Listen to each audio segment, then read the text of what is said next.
let me plant this seed in your mind and take you on a seed-saving journey of a backyard seed-saving enthusiast like me.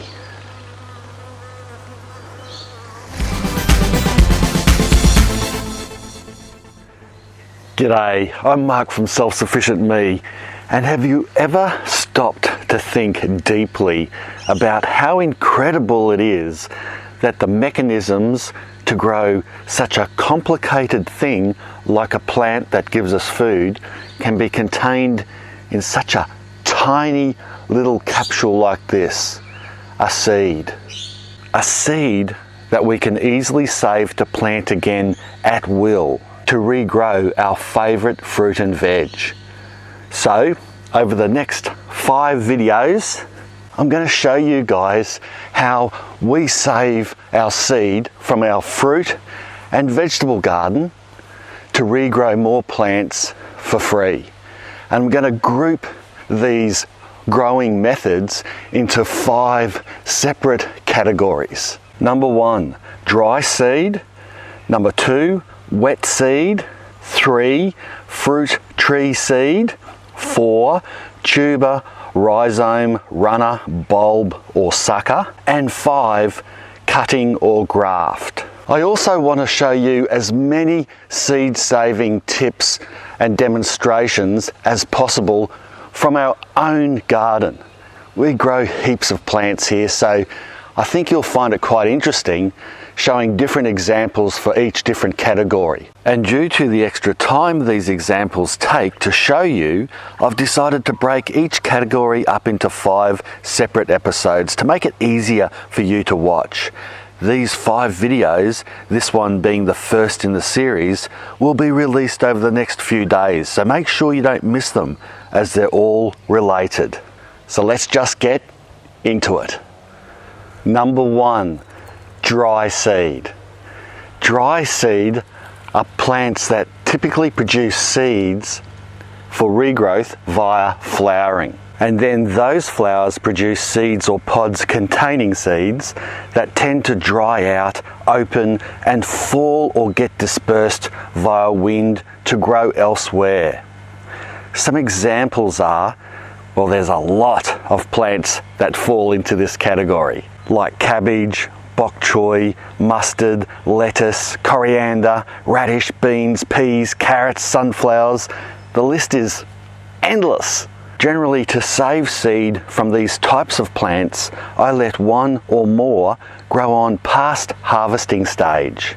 It will flower, die back, and the seeds will dry out.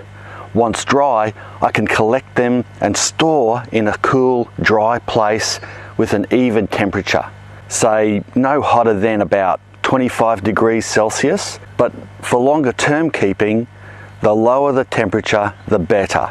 Even in a refrigerator will help the seeds last longer. The seeds can then be raised in containers or directly sown into the garden, with germination triggered by a combination of the right time of year, that is temperature, and also water. Often I don't package seeds away at all.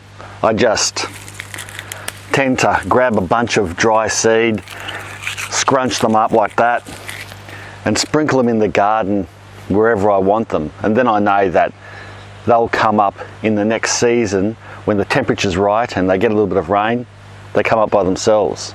So this was Egyptian spinach. That's one practical example. Let's get into some more practical examples of dry seed saving.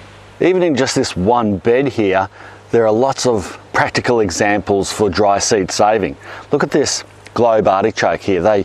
It's a thistle. It produces a flower, and obviously we eat it before it opens up. But if you let it open up, like 1 or 2 of them after the season is finished, it'll turn into this beautiful flower that attracts bees and insects and pollinating insects, and that's where the seeds get formed, just like any type of thistle really. And then once it dries out, the seeds can then blow away, or you can collect them for making more of these plants. Right next to it is what you saw at the start of the video. This is bok choy, gone to flower. Just magnificent. The bees are crazy for it because it produces a lot of pollen and a lot of flowers and a lot of seeds. So yeah, once they all dry out, pods will form on here, and they're starting to form already. They will then dry out, just similar to that Egyptian spinach that's right next to you there. And then once they dry out, you can harvest the seed, keep it, or even just sprinkle it back into the garden. Most of these have reseeded from last season's crop, so I've just let them seed and then come back up again in the same bed. Moving in a bit further, I've got some cabbages from last season that are here. They haven't gone to seed yet, but they formed little heads and they will then go to seed. Sometimes it takes cabbages and other brassicas a bit longer. These Chinese Asian brassicas and greens, they usually seed pretty quickly. Sometimes they bolt to seed if it gets a bit too hot.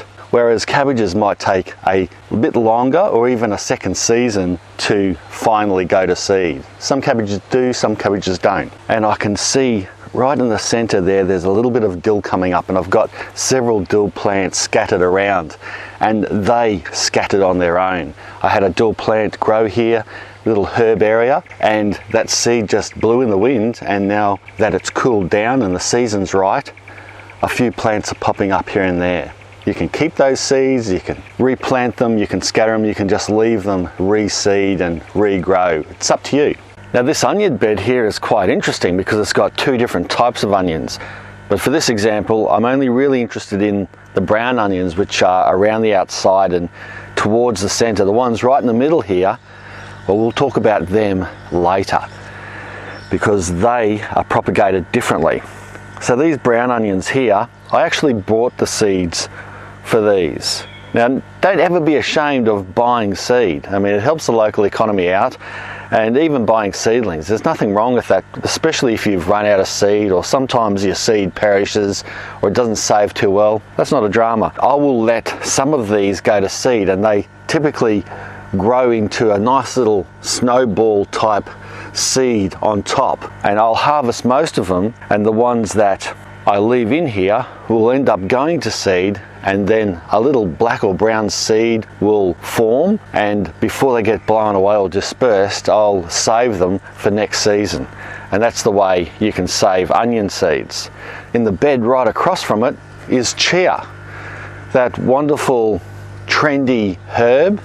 I sort of grew it for a little bit of fun. I just got one plant from the nursery, and out of that one plant I sprinkled the seed in here willy-nilly, and look at all this chia coming up. That really took no effort at all to grow this amount of chia, a ton of it. I can feel a ton of chia video coming on. If you saw my ton of endive video, you'd know how satisfied I was with how one plant produced this whole bed full of endive.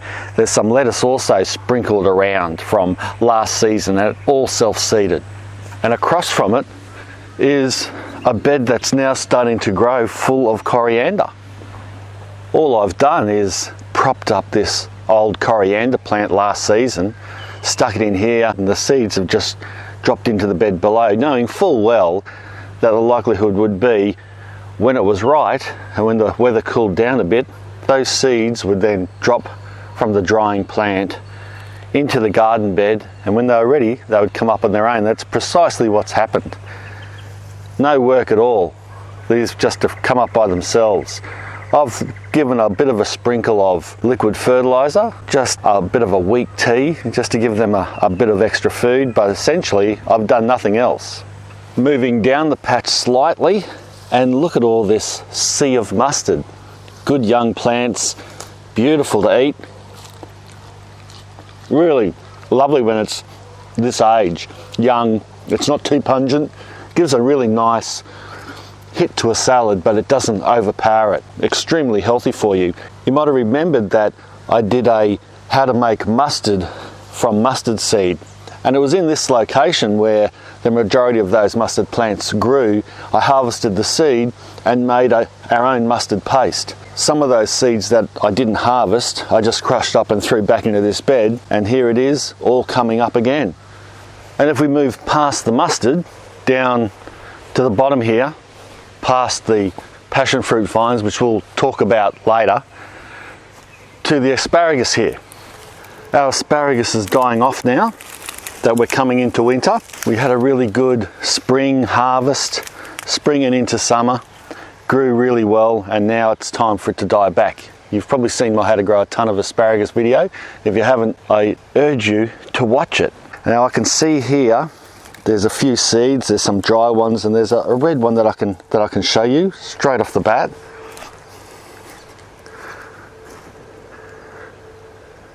There's the red berry. You don't eat them, by the way, because they're poisonous, but then they dry off, or birds and that can eat them, animals. And they have a black seed inside. You can plant this seed and it'll grow into a new asparagus plant. I usually don't bother doing that though. I usually grow asparagus plants through crowns, and we'll talk a little bit more about that later, but it is possible to grow asparagus via the seed yourself. And past the asparagus, we've got plenty of other examples that I won't go into too much depth. You've got Rosella here with pods, plenty of seeds in that. They can just self-seed and grow again. There's some more bok choy behind me, but here's what I want to have a quick chat about, and that's this radish. It's a Diakon Japanese radish. Really good variety to grow in anyone's garden. Any radish is good to grow, but this one here, this Japanese radish, I really like because you can grow it a lot larger and harvest it, so you have a longer harvesting period, because you can let it grow really big and still keep eating it, and it keeps its form and doesn't dry out and doesn't crack, but other smaller radishes do. But regardless, any radish is really easy to grow. They sprout very fast and they're easy to save the seed. The seed's the same as a brassica. You have these pretty white flowers instead of those yellow ones behind me in the bok choy, but it's a similar concept whereby pods form and little seeds then grow inside of that, and then those pods dry out and they just fall into the ground, or you can collect them and regrow them. Actually, you can eat the pods of radish, seeds and all, and they're pretty good as long as you get them young, of course, and don't let them develop too much. But there are a few dry seed plants that you can eat the pods and seeds, and they're really worth mentioning. Yeah, you guessed it, peas and beans. Now, we're not growing any at the moment here. However, they are a favourite of ours to grow, simply because the seed is so easy to leave dry on the plants. They store for ages to regrow again and double as a long life food in the pantry for stews and soups. When it comes to packaging your seed, you can use a variety of methods, from plastic zip bags to paper envelopes or glass jars. Sometimes I just store next season's seeds in the open on the kitchen bench. Whatever works for you. Well, I hope you enjoyed this first episode, Dry Seed, in our seed saving tips series. Keep an eye out for our next episode, Wet Seed, where I'll explain fermenting seeds from pulpy wet fruits plus heaps more. Don't forget to give this video a big thumbs up, subscribe, and if you have any questions or your own tips on dry seeds and saving seeds, whack them down in the comments section below. Thanks a lot for watching. Bye for now.